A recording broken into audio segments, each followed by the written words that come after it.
Hello student, now we start your next topic, expression for a critical constant in terms of a and b. critical constant जो आपने last video में पढ़ा था कि critical constant आप तीन पढ़ते हो, critical temperature, critical pressure and critical volume, P, T, V, PC, TC and PVC। ये आपके पास रिप्रेजेंटेशन है क्रिटिकल कांस्टेंट की, critical pressure, critical temperature and critical volume. अब आपको इनके रिलेशंस देखने हैं ए एंड बी के साथ। ए और बी क्या है आपके पास, वैन डर वाल कांस्टेंट्स हैं। क्लियर है? ओके, तो करते हैं स्टार्ट। आपके पता है कि वैन डर वाल इक्वेशन आपके पास क्या है, P plus A by V square V minus V is equal to R T, इसी तरह से लिखते हैं। ठीक है, ये चीज़ आपको पता है। पी वी टी क्या चल रहा है आपके पास, प्रेशर, वॉल्यूम, टेम्परेचर चल रहा है। ए बी जो आपके पास कॉन्स्टेंट्स हैं यहाँ पे, वैन डर वाल कॉन्स्टेंट्स। यदि इस इक्वेशन को एक्सपेंड करते हैं 23 इक्वेशन को, तो इसी तरह से आएगी, मल्टीप्लाई करें तो। क्लियर है ये चीज़?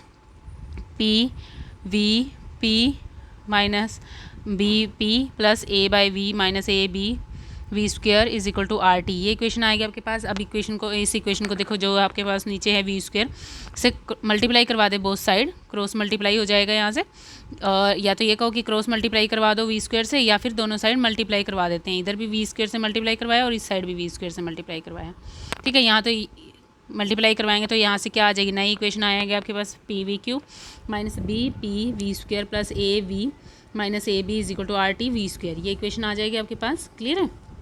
नाउ इस इक्वेशन में जो आर टी वी स्क्वेयर है उसको इस साइड लेके लिखें तो यहाँ ये चीज़ हो जाएगी। वी स्क्वेयर कॉमन आ रहा था तो कॉमन ले लिया हमने यहाँ से।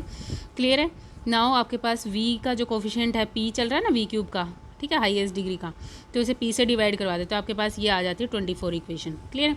अब ये इक्वेशन यदि आप देखो तो ये कैसी इक्वेशन है, क्यूबिक इक्वेशन है ना आपके पास, क्यूबिक इक्वेशन, तो इसका मतलब इसके रूट कितने होंगे, 3 रूट होंगे यहाँ पे आपके पास। अब आप किस टाइम पे वैल्यू निकालना चाह रहे हो, क्रिटिकल कॉन्स्टेंट्स की वैल्यू निकाल रहे हो। क्रिटिकल कॉन्स्टेंट क्या होते हैं, क्रिटिकल पॉइंट पे जो आपके पास हैं एक ही सिंगल वॉल्यूम एग्जिस्ट करता है ना, क्रिटिकल वॉल्यूम जिसको आप बोलते हो वी सी।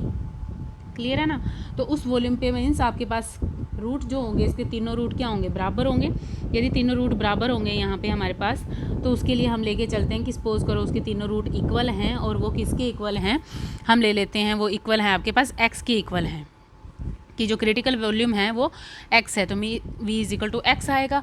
तो एक्स को यदि इक्वल से इधर लेके आए, V minus X equal to 0, और यहाँ से आ जाएगा आपके पास वी माइनस एक्स की पावर क्यूब हो जाएगी, क्यूब लेके, क्योंकि 3 रूट निकालना है ना यहाँ पे, इक्वल टू 0। और इसको यदि एक्सपेंड करो क्यूब को, ए माइनस बी क्यूब फॉर्मूला आता है आपको, तो इस तरह से एक्सपेंड हो जाएगा।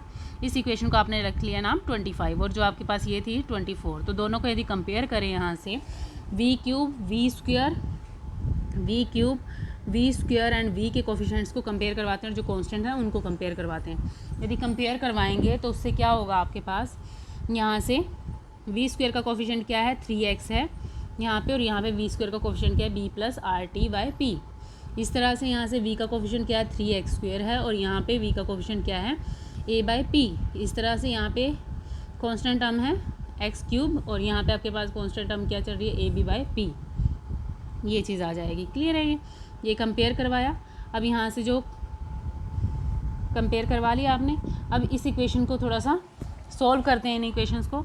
28 इक्वेशन जो है उसको, जो 28 इक्वेशन है उसको यदि हम 27 से डिवाइड करवा लें तो यही चीज़ आएगी आपके पास।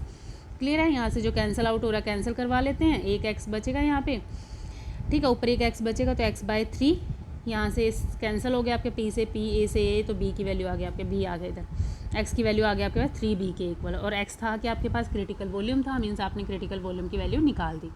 ठीक है ना? इस क्रिटिकल वॉल्यूम की वैल्यू जब आपने, आपके पास जो इक्वेशन चल रही है यहाँ पे, ये एक मिनट, जो ये इक्वेशन चल रही है, एक्स की वैल्यू यहाँ पुट करते हैं, क्रिटिकल वॉल्यूम निकाल चुके हैं ना, यहाँ पे वैल्यू पुट करेंगे इसकी, तो यहाँ से आपके पास क्या आ जाएगा, एक मिनट, ये वैल्यू पुट करेंगे 27 इक्वेशन में, तो यहाँ से आपके पास p की वैल्यू आ जाएगी, और ये p क्या है आपके पास, corresponding to critical volume. Critical volume के कोरस्पॉन्डिंग कौन सा प्रेशर आता है आपके पास, क्रिटिकल प्रेशर, तो यहाँ से आपके पास क्रिटिकल प्रेशर की वैल्यू आ जाती है। क्लियर है? अब यदि यही वैल्यू आपके पास 26 में जाके रखते हैं एक्स की, ठीक, 26 में यदि जाके रखते हैं तो यहाँ से आपके पास ये इक्वेशन आएगी, और यहाँ से आप टी की वैल्यू निकाल सकते हो। ठीक है, पी है, पी की आपके पास क्रिटिकल वॉल्यूम प्रेशर की वैल्यू, सॉरी, आपको पता ही है, तो यहाँ से वैल्यू पुट कर देते हैं और निकाल लेते हैं यहाँ से। तो आपके पास यहाँ से आ जाएगा TC की वैल्यू मीन्स क्रिटिकल टेम्परेचर की वैल्यू आपके पास आ जाएगा 8A/27 DR। क्लियर है ये आ जाती है आपके पास वैल्यू। अब नेक्स्ट है आपके पास, ये तो क्रिटिकल कॉन्स्टेंट्स हैं जिनकी आपने वैल्यूज़ निकाली हैं। क्लियर। अब निकालते हैं यहाँ से, एक मिनट, नेक्स्ट हम निकाल लेते हैं क्रिटिकल कोफिशिएंट, या जिसको क्रिटिकल रेशो भी बोला जाता है। क्रिटिकल रेशो किस तरह से निकलता है आपका, जो आपका 31 इक्वेशन, जो एक्चुअली आपने जो क्रिटिकल कॉन्स्टेंट्स निकाले हैं TC PV PC VC, तो यहाँ से आपका TC को डिवाइड करवाना PC और VC से, कहने का मतलब इक्वेशन 31 को डिवाइड करवाना है 29 एंड 30 से। तो यहाँ से इक्वेशन इसी तरह से आएगी। वैल्यूज़ है जस्ट मैथमेटिकल है बच्चे, इसमें और कुछ भी नहीं है। किसी को नहीं समझ आ रहा मैथमेटिकल भी तो वो पूछ सकता है, मैसेज कर सकता है मुझे, ठीक है। अदरवाइज़ यहाँ से सोल्व करोगे तो सोल्व हो जाता है आपका यहाँ से। तो जो ये वैल्यू कैंसिल आउट होके 8/3R आती है, और R यदि हम इधर मल्टीप्लाई करवाए तो R TC/PC VC 8/3, जिसकी वैल्यू आती है 2.63, ठीक है। जिसको हम, जो ये वैल्यू है वो क्या है आपके पास, कांस्टेंट है and is called a critical coefficient and is same for all gases. जो ये वैल्यू है वो सेम रहेगी सभी गैसेस के लिए। एक चीज़ ध्यान रखना, TC जो T critical temperature, critical pressure, critical volume, ये सेम हो ये ज़रूरी नहीं है सभी गैसेस के लिए, बट जो ये रेशो है वो सेम रहेगा हमेशा सारी गैसेस के लिए, इसमें कोई भी चेंज नहीं होगा आपका। क्लियर है, ये चीज़ होने वाली है आपके पास। नेक्स्ट हम डिटरमाइन करते हैं, A और B को निकालते हैं। A और B की वैल्यू निकालेंगे अब क्रिटिकल कॉन्स्टेंट्स की टर्म्स में। ओके, ठीक है।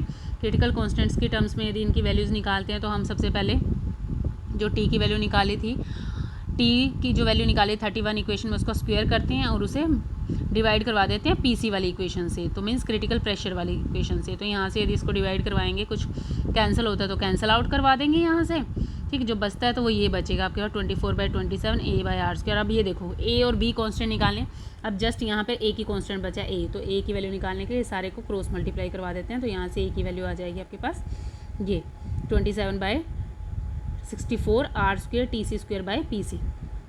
अगेन ये आपको B की वैल्यू निकालनी है, तो B की वैल्यू निकालने के लिए जो आपके पास 31 इक्वेशन थी उसको 30 से डिवाइड करवाते हैं, TC/PC करते हैं। तो यहाँ से जो कैंसिल आउट होता है कैंसिल करवा लेते हैं, B से B कैंसिल हो रहा है, एक B ऊपर बच जाएगा, A से A कैंसिल हो रहा है। तो यहाँ से जो वैल्यू बचेगी यहाँ पे TC/PC 8B/R बचेगी, और यहाँ से B की वैल्यू यदि निकालें तो R TC/8PC बच जाती है। नाउ जो आपके पास ये वैल्यूज़ हैं A और B की आपने वैल्यूज़ निकाली है in terms of critical constant. और जो क्रिटिकल कांस्टेंट्स हैं वो, अब देखो A और B की वैल्यू निकालनी है आपको, तो जब किसी चीज़ की वैल्यू निकालते कुछ पता भी तो होना चाहिए, क्योंकि इसकी वैल्यू किस पे डिपेंड कर रही है, TC पे, PC पे, इन पे डिपेंड कर रही है, ठीक है। मीन्स आपको ये सब चीज़ पता होनी चाहिए। ये कैसे पता चलेंगे, ये आप एक्सपेरिमेंटली निकाल सकते हो किसी भी गैस के लिए, and then we calculate the value of A और B की वैल्यू निकाल लेंगे। जब आपको TC और PC पता चल जाएगा, R आपका यूनिवर्सल कांस्टेंट है, गैस कांस्टेंट है, जब आपको इन तीनों की वैल्यू पता चल गई तो दैट मीन्स और तो सारी कांस्टेंट्स ही है ना, वैल्यू कैलकुलेट करनी है, मल्टीप्लाई डिवाइड करना है, और उससे आप A और B की वैल्यूज़ फाइंड आउट कर लोगे। क्लियर। यहाँ तक किसी को कोई डाउट हो, किसी को कोई डाउट है, कुछ समझ नहीं आया तो उसके लिए आप पूछ सकते हैं। अदरवाइज़ पहले एक बार कॉपी पे सोल्व करके देखना है, यदि किसी से मैथमेटिकल नहीं हो रहा है तो पूछ सकता है बच्चे, अदरवाइज़ आप कंप्लीट सोल्व करिए इसको, और यहाँ पे आपकी यूनिट भी ख़त्म हो जाती है। क्लियर है, ओके।